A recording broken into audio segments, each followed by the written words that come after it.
Assalamualaikum warahmatullahi wabarakatuh, Bapak Ibu yang kami hormati. Pada kesempatan kali ini kita akan bahas soal situational judgment test bagi Bapak Ibu guru yang XTHK 2, non ASN Data BKN, non ASN Dapodik, dan juga lulusan PPG. Baik, kita akan bahas soalnya Bapak Ibu guru. Seorang guru menyadari bahwa beberapa siswanya lebih responsif terhadap pembelajaran kinestetik, sementara yang lain lebih suka pembelajaran visual. Untuk memastikan semua siswa dapat memahami materi dengan baik, tindakan yang paling tepat adalah titik-titik.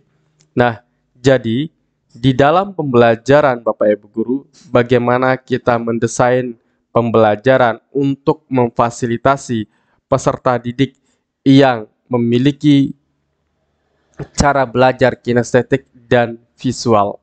Nah, kinestetik itu Bapak Ibu cenderung siswa yang memiliki ciri kinestetik atau memiliki gaya belajar kinestetik, dia lebih mampu memahami materi yang diajarkan apabila materi tersebut disajikan dengan cara keterlibatan dia langsung.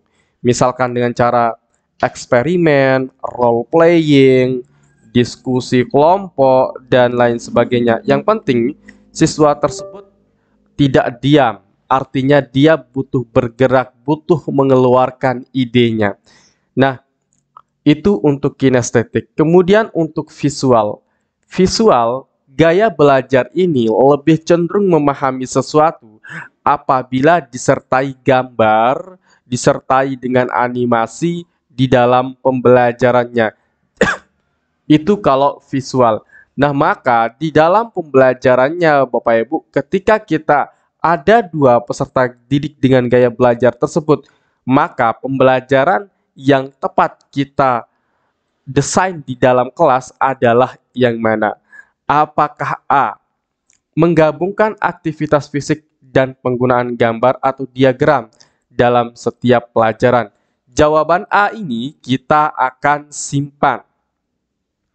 Jawaban B, memfokuskan pembelajaran pada metode yang paling umum digunakan, yaitu pembelajaran lisan.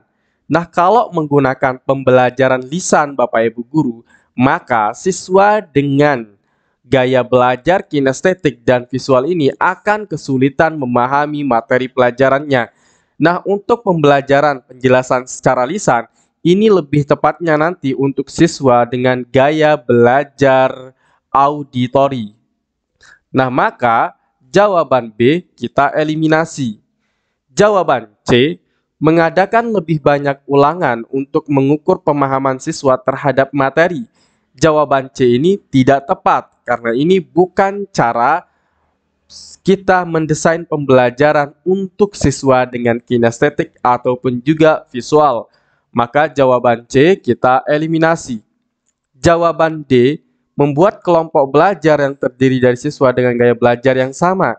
Nah, kalau kita hanya memberikan pembelajaran yang sama atau tidak membedakan keduanya, maka di sini kita tidak bisa melaksanakan pembelajaran berdiferensiasi. Nah, jadi di dalam pembelajaran kita harus mampu menghargai gaya belajar dari siswa tersebut. Harus bisa memberikan pembelajaran yang bisa diakses oleh seluruh siswa dengan gaya belajarnya. Nah, maka jawaban D ini kalau disamakan, misalkan nanti Bapak Ibu hanya menggunakan gambar saja, maka siswa dengan kinestetik ataupun auditori tidak akan cepat memahami pembelajarannya atau lebih kesulitan. Maka jawaban D kita eliminasi.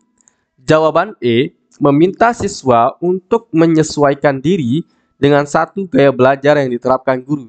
Jawaban E pasti salah, karena Bapak Ibu hanya melayani pembelajaran yang dengan gaya belajar satu saja, tidak semuanya. Nah, maka jawaban yang paling tepat di sini adalah jawaban yang A. Kita lihat untuk aktivitas fisik, ini untuk memfasilitasi siswa dengan gaya belajar kinestetik. Kemudian Untuk siswa dengan pembelajaran visual, itu kita layani dengan gambar. Nah, maka jawaban yang paling tepat jelas adalah jawaban yang A. Bapak Ibu, kami mengadakan bimbel P3K Guru P 2024 batch 5 bagi semua Bapak Ibu guru tanpa terkecuali, khusus bagi yang di Kemdikbud, bukan yang di Kemenak, ya. Jadwalnya Bapak Ibu kita laksanakan dari tanggal 16 bulan Oktober sampai dengan 31 Oktober. Dan cara pendaftarannya Bapak Ibu bisa dengan cara ketik daftar PPPK Guru, kirim ke WA 081803358023. Bapak Ibu nanti akan kami masukkan ke dalam grup apabila Bapak Ibu sudah melakukan pembayaran untuk bimbelnya. Nah, bimbel ini dilaksanakan tatap muka langsung melalui Zoom meeting Bapak Ibu ya. Jadi tatap muka Bapak Ibu. Pendaftarannya dari tanggal 28 September sampai dengan 16 Oktober 2024. Pelaksanaan bimbel nanti dari tanggal 16 sampai dengan 31 Oktober 2024. Nah, Bapak Ibu guru, di sini merupakan jadwalnya. Bapak Ibu bisa lihat ya di sebelah kanan. 6 kali kita untuk SJT, kemudian manajerial 2 kali, sosiokultural 2 kali, wawancara 2 pertemuan. Nah, baik, sekarang kita lanjutkan ke soal berikutnya terkait dengan soal Mansoswan. Anda menemukan bahwa laporan yang diajukan oleh rekan kerja mengandung data yang salah. Saat Anda mempertanyakan kesalahan ini, rekan Anda beralasan bahwa memperbaiki laporan akan memperlambat proses dan berdampak pada hasil kerja tim. Apa langkah terbaik yang dapat Anda ambil untuk menjaga kejujuran dan integritas tanpa merusak kerja sama tim? Nah, jadi di sini Bapak Ibu, bahwa di dalam laporan yang diajukan oleh rekan kerja Anda ada data yang salah.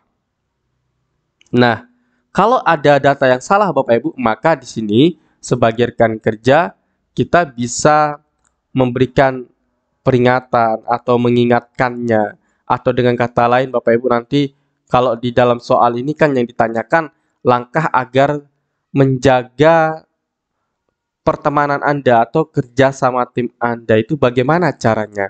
Nah, terkait dengan kesalahan yang dibuatkan oleh teman Anda tersebut atau rekan kerja Anda. Nah, teman Anda itu berkata bahwa memperbaiki laporan akan memperlambat proses dan dampak pada hasil kerja tim.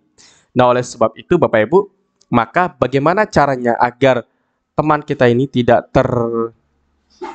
tersinggung dengan cara kita memperbaiki dari hasil kerjanya. Nah, kita lihat untuk pilihan jawaban A, memperbaiki data sendiri dan tetap melanjutkan proses. Jawaban A kita simpan.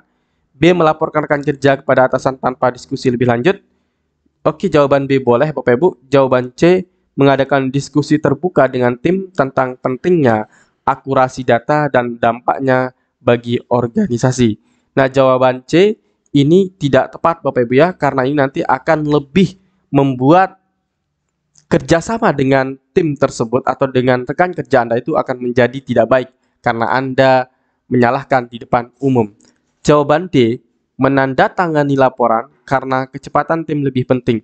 Nah, jawaban D boleh kita simpan, tetapi Bapak Ibu di jawaban D itu tidak memperbaiki, maka otomatis jawaban D ini salah. Ya, karena Bapak Ibu biarkan data itu salah. Nah, kalau kita biarkan datanya salah, maka itu bukan perilaku integritas. Jawaban D kita langsung eliminasi. Kemudian untuk jawaban E, mengabaikan kesalahan karena tidak terlalu signifikan.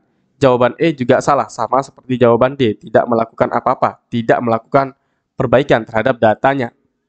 Nah, Bapak Ibu, kami menjual buku yang Bapak Ibu bisa beli di toko Shopee kami, Marumat. Bapak Ibu bisa beli di link link pembelian yang ada di deskripsi ya. Bapak Ibu klik saja linknya, nanti Bapak Ibu akan diarahkan ke toko Shopee kami. Baik, di sini ada dua pilihan jawaban antara A dan B. Nah, jelas yang paling tepat itu adalah jawaban A. Bapak Ibu ya, Bapak Ibu perbaiki data sendiri dan tetap melanjutkan prosesnya. Nah, kemudian untuk jawaban B, letak salahnya itu di mana? Letak kurang tepatnya itu di mana? Nah, Bapak Ibu melaporkan rekan kerja kepada atasan tanpa diskusi lebih lanjut.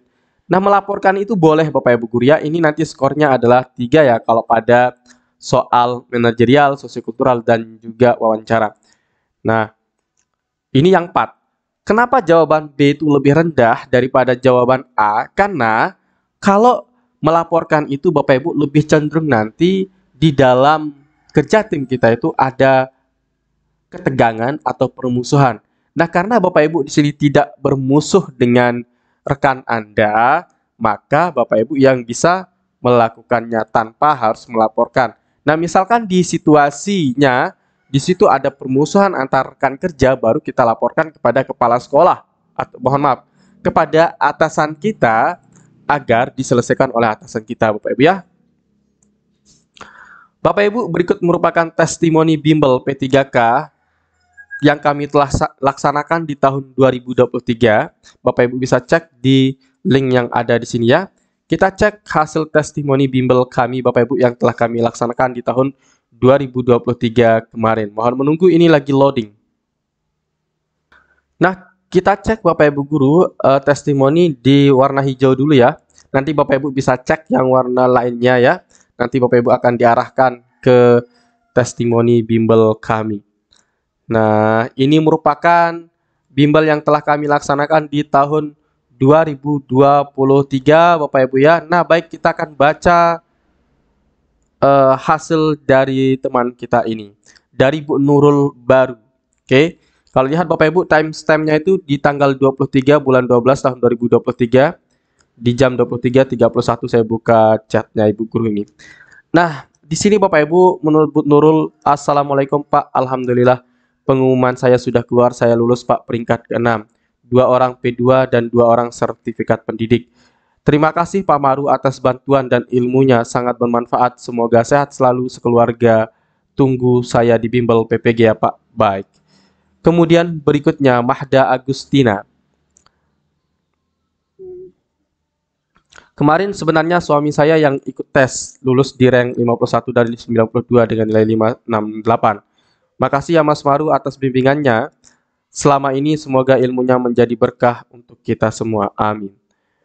Alhamdulillah saya lulus Pak. Berkat bimbingan Bapak, saya terbantu mengisi soal-soal ujian. Terima kasih banyak. Oke, mana lagi nih? Oke, selamat malam Pak. Puji Tuhan Pak, saya lulus peringkat ke-53 dari 197. Terima kasih atas bimbingannya dan ilmunya. Dari Sulawesi Tenggara, Kabupaten Konawe Utara. Oke. Terima kasih Pak Maru, saya peringkat 8 formasi 189 dengan nilai 646 dengan pesaing 560. Ini semua berkat bimbel dengan Bapak. Terima kasih. Semoga keluarga Bapak diberikan keberkahan dan kesehatan. Amin amin ya robbal alamin. Nanti saya akan chat Ibu Rini Suryani ini ya, apakah dia mendapatkan nilai 646 itu murni atau tambahan serdiknya. Baik Bapak Ibu, kita lihat dan kita bahas saja langsung soal yang tadi Bapak Ibu. Oke, sorry. Salah klik lagi Bapak Ibu. Aduh, kita next. Baik, kita lanjutkan ke soal berikutnya Bapak Ibu guru. Anda sedang memimpin tim proyek yang mendekati tenggat waktu, namun Anda menyadari bahwa beberapa langkah kerja tidak sesuai dengan peraturan perusahaan. Jika mengikuti aturan, proyek mungkin akan terlambat. Apa tindakan terbaik yang bisa Anda lakukan untuk menyelesaikan proyek dengan tetap menjunjung tinggi integritas? Nah, di sini Bapak Ibu di sini subjeknya itu sebagai tim atau sebagai pimpinan. Nah, berarti kita yang bertanggung jawab atas proyek tersebut Bapak Ibu guru ya. Nah, namun Anda menyadari bahwa beberapa langkah kerja tidak sesuai dengan peraturan perusahaan.